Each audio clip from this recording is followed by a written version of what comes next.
மேலறை தியானம் டிசம்பர் மாதம் 30ஆம் தேதி 2025ஆம் ஆண்டு. எழுதியிருப்பவர் எதர் ஸ்பைவா, கலிபோர்னியா, USA.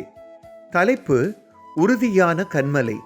வாசிக்க வேண்டிய வேத பகுதி மத்தேயு 7ஆம் அதிகாரம் 24ஆம் வசனம் தொடங்கி 29ஆம் வசனம் வரை. இன்றைய நாளுக்குரிய தியான வசனம் மத்தேயு 7ஆம் அதிகாரம் 25ஆம் வசனம்.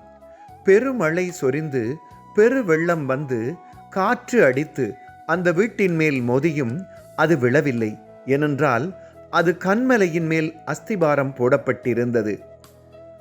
ஒரேகன் கடற்கரையில் ஒரு சிறிய வீட்டை பல வருடங்களாக எனது பெற்றோர் உபயோகித்து வருகிறார்கள்.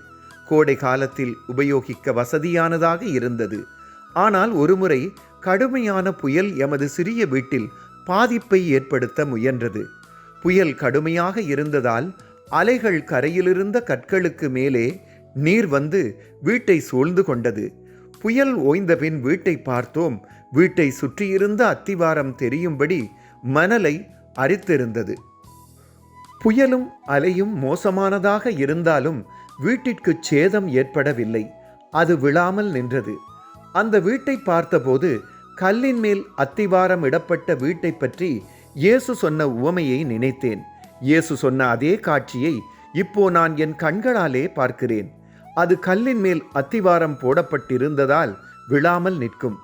எமது கடற்கரை வீடு கல்லின் மேல் அத்திவாரம் இடப்பட்டதால் நிலைத்து நின்றது போல கடவுளின் உண்மையில் எமது அத்திவாரத்தை இட்டால் அவரின் அன்பில் நாமும் நிலையாக நிற்கலாம். எமது கன்மலையும் மீட்பரும் அவரே.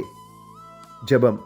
அன்பான கடவுளே, உங்கள் வார்த்தைகளை எமது உள்ளங்களில் வைத்திருக்கும்படி கற்பித்ததற்காக நன்றி.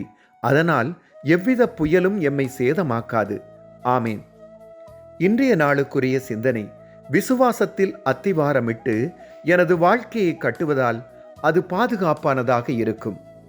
கர்த்தருடைய அன்பும் இரக்கமும் வழிநடத்தலும் இந்த நாளில் உங்கள் அனைவரோடும் கூட இருப்பதாக.